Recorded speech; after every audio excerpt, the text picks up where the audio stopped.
Day 28. Hello. Day 28 feeling great. Actually today is a very interesting day. We are approaching Mercury retrograde officially, but we have been in the shadow of it. And also a new moon in Leo. We're in Leo season. So when you have a new moon, it always falls within the season that it has the same sign as. So it's a Leo new moon because it's Leo season currently. So that's how it works. The sun and moon will be conjunct in the same sign. And it's an emphasis on Leo energy. And it also is an emphasis on themes of the new moon, which sometimes can feel like a shadowy space, a darker period, a time where maybe sleep patterns are interrupted, or you may find that you're extremely active at night, whereas you may have usually been like a morning person or these sort of things. Sometimes it's the complete opposite. Sometimes, in general, just as the new moon approaches, we start to feel drained and a decrease of energy just in general. So that's energetic wise. When we talk about Leo energy is very fiery, it's very passionate, and it's very kind and loving. And so there's a big, generous energy with Leo. If you know a Leo, especially a Leo sun, while yes, they do love to be recognized and they do love um, attention, not necessarily always in a huge group. Sometimes they just really want their select few people that they surround themselves with to truly see them. But there is always, from my experience, a desire to be seen in all of their light and glory. If we think of Leo, it's ruled by the sun. So this is a very interesting dynamic. We have a moon, which is ruled by, we have the moon, which is ruled by Cancer, which is very sensitive and introverted and introspective. And then it leads with passion, but it's from a very soulful, caring, nurturing place. And then we have our moon is now in a placement like Leo, which is wanting to be extroverted and wanting to perform potentially, or at least to just be generous and make an impact in some way, whether that's with their energy, their smile, their finances, their resources, their wisdom. There is a theme of contribution present with Leo. So these are all amazing qualities and themes to think about as we work with the new moon, because we are sowing seeds around the new moon. I'm actually laughing because I didn't do this on purpose, but I'm thinking about our farmer ancestors. And the new moon, typically, that was when the new seeds went into the ground, when it was dark out. And it's very symbolic now for us, as many of us um, aren't farmers in the traditional sense. Some of y'all are spiritual farmers.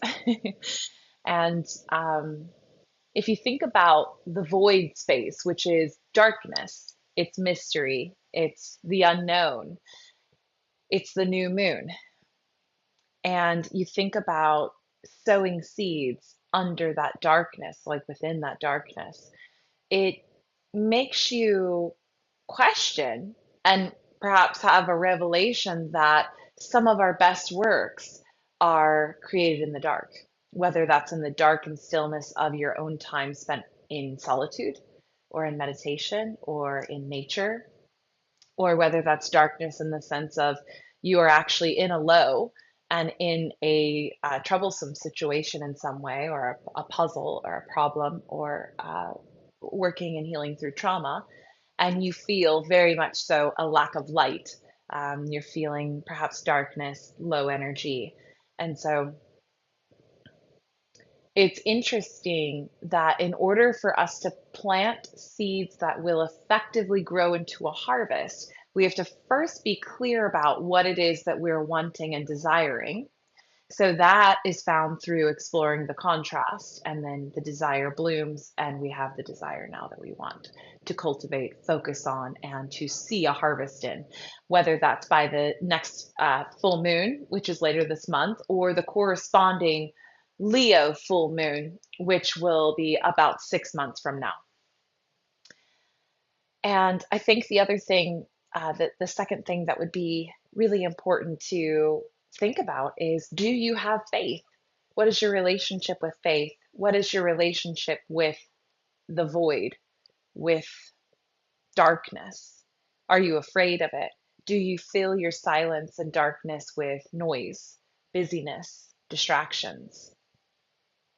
If so, I think it would be very advantageous to take a look at, what do I believe in? Who, what, angels, God, universe, karma, human design, gene keys, whatever it might be. What system do I believe in that would assist me in cultivating a more comfy relationship with the darkness?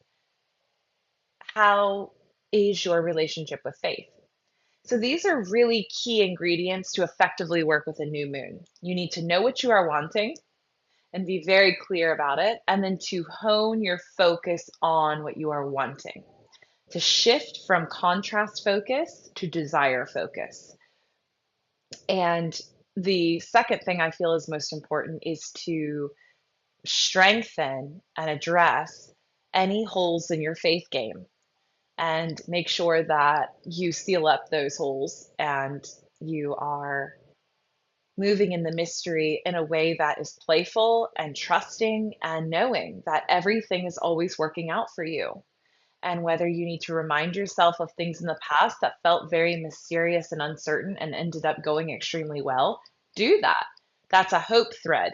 So find the hope within your own story. If you can't do that, find it in someone else. Sometimes we're too close to our own story to be able to find the good, especially when we're focused on contrast, or we're focused on a lack of belief, or a discomfort in the stillness. And then I'll encourage you around this new moon, which it's officially new today, the day you're going to be seeing this later on, but August 3rd, 2024, is, are you okay waiting, or do you fill in the space? And I love to speak about this in human design terms, where we are reminding people, remembering how to make decisions. We're reminding individuals where in their body their authority is and where they are meant to feel their yes and no.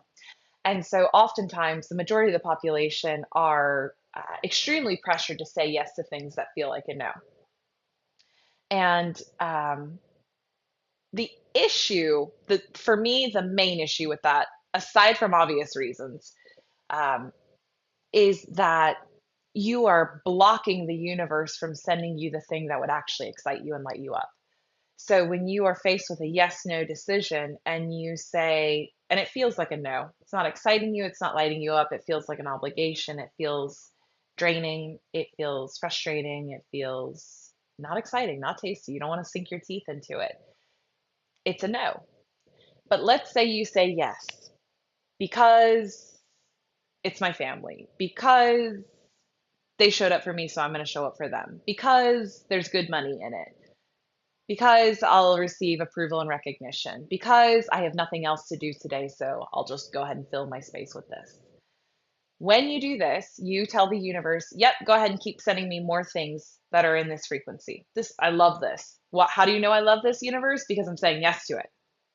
And then the other layer here is that you are denying the impulses in your body that are saying, no, we hate this. Like, get out, run. And you essentially are saying, shh, I know what's best for us. The mind knows what's best for us. The story we keep playing from our parents is what's best for us, or society, or fill in the blank, whatever resonates for you. Make it personal. And so we weaken the relationship we have with our body. We diminish the trust. And this is a huge issue when later down the line we are saying, okay, I'm going to have faith in my body, faith in my intuition. What do I do? And the voice is so small because you've disrespected it so much and abandoned yourself so much that you don't know which way to go. You genuinely don't know, and you're asking, you're listening, you're asking, you're listening, and you don't know. And for me, that's been my experience, and that's what I've witnessed in others, is that the voice, the impulse, the yes, no gets softer and softer and softer every single time you deny it. So you have multiple incentives to honor your yes and honor your no. And the one I really wanted to hone in on more than that is that you are taste making with the universe, with God, with spirit. You are saying yes, no, yes, no, yes, no. And you're not hurting anyone's goddamn feelings. It's about honoring your truth, speaking your truth, overcoming conditioning, deconstructing patterns that don't serve you anymore, and beginning to live a life that you fucking love that feels like a hell yes. So, this is super important as we are working with a new moon energy. It's a time to be focused, it's a time to be intentional, it's a time of self inquiry and discovery. And the reason I brought up Mercury retrograde is that that energy that is wanting to communicate and connect with others and be out there expanding and sharing ideas is actually turning within on itself. So that retrograde energy that might typically be uh, direct and extroverted is now retrograde and introverted. And so this doesn't mean you don't see your friends for a month while Mercury's retrograde. It's a little shorter than a month, but still, it does mean that you're very intentional about who you see when you see them and how much time you're carving out for your own self reflection and inner work. And cultivating a list of your desires. And it's okay if you need to start with the list of contrast. And you can simply say, okay, so and so romantic interest didn't call me when they said they would. This is contrast because we don't like that. I mean, I'm assuming I don't like that. I don't know too many people that would like that. So the desire that's born out of that is someone who keeps their word even for the simple things, because the simple things are what I'm going to be dealing with daily if I'm in the relationship with them. And the simple things add up and they're important to me. And I love knowing when someone says they're going to call me, they're going to call me. And I just know it. It's as good as gold. And if they can't call me, I trust and know they'll let me know.